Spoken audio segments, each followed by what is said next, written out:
Hey everyone, it's Matt, aka Tech Ranger, and today let's talk about the Fallout 4 Creations update, because there were some issues. There are fixes on the way, and there's a silver lining to all this as well, a pretty big one actually, which is a mod space increase. So we're going to go over those issues in this video, and then I also wanted to go over the difference between this update, what it is, and what's the difference between the Anniversary Edition, as well as that Creation Club bundle that you can also purchase. If you enjoyed the way I broke things down here in this video, or just appreciate a heads up before you walk into all of this, feel free to leave a like down below. Subscribe if you haven't already, but that's enough of that. Let's jump into all this.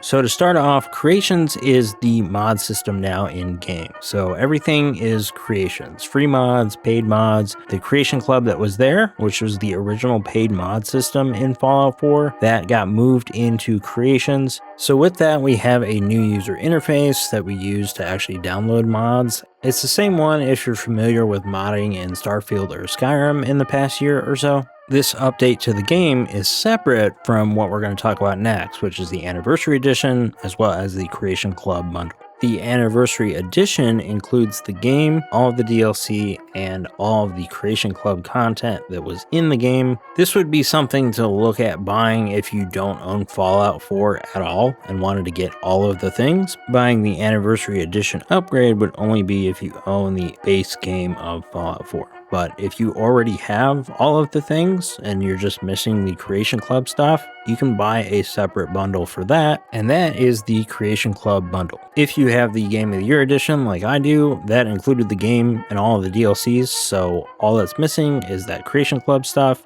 When I first loaded up the game, I saw this little prompt here to let me know that I could actually purchase this bundle. Before you do that though, I would just take a look and see if that's stuff that you'd be interested in playing with.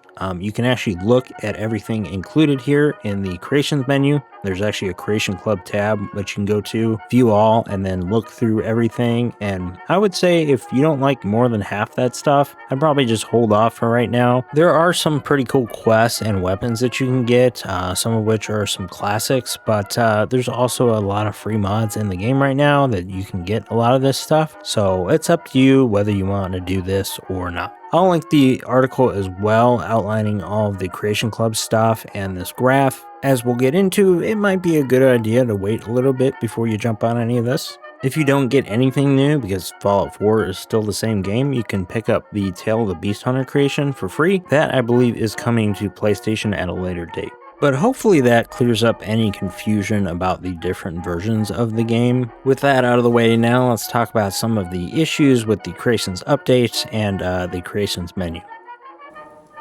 So one of the biggest issues at the moment is that there are mods that actually require the DLC, like they use assets from it. It seems like the creation system just doesn't recognize that you have the DLC. So for example, I could be in Far Harbor, but Creations doesn't think that I'm in Far Harbor. And so whenever I go to download a mod that has DLC dependencies, it's just going to be disabled. Like I can download it, but it'll say files not present. Depending on when you're watching this, there is a hotfix in the works for the week of November 17th, and I'll update the pinned comment on this video when that goes live. If you know that you had mods in your list that actually rely on the DLC, I'd probably recommend holding off until the fix goes live. That way you don't risk loading a save with those mods being disabled. Another issue that I experienced myself, but then also saw a lot of people talking about it in the Bethesda Discord, was that there are Creation Club items that are just not activating or showing as installed in your game. I think that might be a visual thing, at least in my case it was. I ended up buying the bundle and it seemed like everything downloaded, or at least the prompts on the screen said that everything was downloaded. If you're not sure that you have it all installed, you can press that hamburger button on your controller and bring up a little submenu. You can actually download all of your own creations, and this seemed to prompt the download for all that stuff. I could click on one of those mods now and see that it was marked as installed. So I loaded up a game, and if I look at the installed on the main menu there, when you press the hamburger button, it'll show everything that's actually installed in your game. You'll also be able to see the DLC here as well, so that kind of reinforces the point that the creation system is just not recognizing that for some reason, but the game is. Another weird thing is that when you're actually loading a save with some different mods, you're going to get a weird creations check. In fact, you'll get the creations check twice. Just make sure you're continuing to pay attention to what these pop-ups are saying so you don't press the wrong thing. One interesting thing about the creations menu is that I haven't had any mods like rearrange themselves. Generally, when I would move mods around, if I jumped out of the list and then go and download something, if I jump back into the list to rearrange that, my mod that I just moved around would just go back to where it was. I've done that several times now and haven't had any mods rearrange themselves, but I did check the creations in-game and everything is kind of a jumbled mess. So I'm actually not sure if that loader that I have in the creations menu is the one that's being used.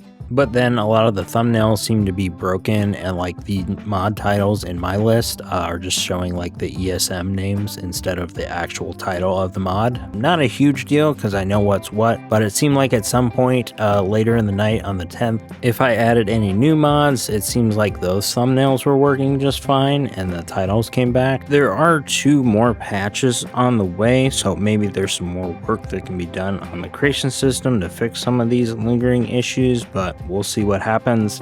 Big one is being the mod space increase. This sounds like it's going to work similar to how Starfield works in that you're just filling up your console storage essentially with mods. It'll still be attached to the game, but the game is just going to get bigger the more mods you add. That is really exciting though, and I never thought that was going to happen, but at the same time, I'm also wondering like how all that's going to work with the game engine on Xbox and like how much you can really push that. Once the DLC dependency issue gets fixed with mods, I would make note of your load order and have a recording of it somewhere just to prepare for any issues with that update.